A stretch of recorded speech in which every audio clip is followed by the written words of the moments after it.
Hi there, Ross and Rudie from Ribeye Boats, and welcome to this Follow the Build episode where we're following this 9.8 metre dual outdrive tender right the way from fiberglass to fit out to launch. I have Rudie, our technical director, with us, who's going to talk us through some of the features. So let's start with the bow, Rudie. So again, on something like this is our beach landing front end of the boat. At the moment it doesn't have the door fitted, but effectively you'll have the door folding out here, and then it gives you a really nice pathway up from the beach onto the boat. That system is fully retractable, so it's got a Dyneema system which is gas assisted, so when you're pulling that up and lowering it down, it really helps you to get through that. Okay, so we're up on board.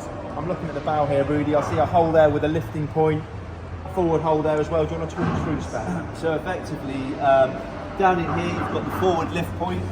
When we're developing a boat, we work with the boat very closely to create the perfect lifting for their solution. Down in here, you've got this central lift point.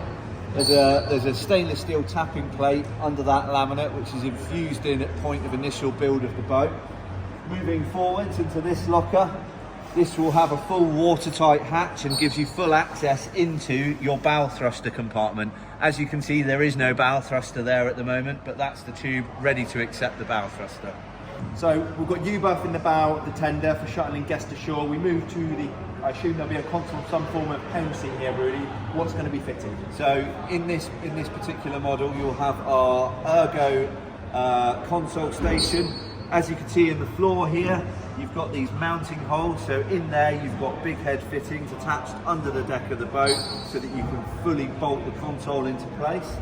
Moving back down the boat here, this is where our helm station will be fitted.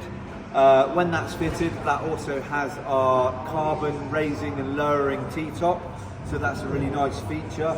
And then moving to the aft here, you've got these big cutouts, which is effectively for our fold down aluminium boarding steps. So they'll be fitted in here, which will give you a really nice step through out of the boat. And again, you'll have boarding poles mounted to this, solid carbon boarding poles. All of the strengthening goes in the initial build at this point, and then when it goes into fit out, you'll start to see the fittings being populated. So down in this locker, you'll see that we've fitted this cofferdam arrangement.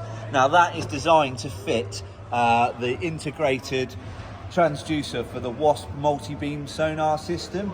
On this particular boat, they wanted that installation. We do, however, work with Wasp and other companies to have a transom mounted system which bolts onto the back and can be used in multiple tenders. Okay, so we've got Rudie in the engine bay. Rudie, I'm going to pass you this. Talk us through what that is. So effectively, this is quite a hefty bit of stainless steel that we've had machined, and this is effectively, again, for a custom lifting scenario. This will be Frenched in and mounted into the side of the boat, through bolted, and then that leads to this internal bulkhead here, which again is infused in and mounted to the primary structure of the boat, and that gives us a really stable lifting point to get this custom tender into the right garage. Whilst you're in there, Rudie, I see two holes on the transom there for the outdrives. Can you talk us through the drivetrain system? So effectively, this boat is fitted with twin diesel engines. Quite often in a boat of this size, you'll find that they stagger the engines, which takes away space from the deck layout of the boat.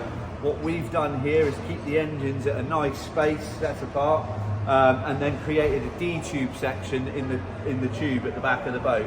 What's also great about that, keeping the engines wide, means we're able to go for the electronic steering option and pop a joystick on the console.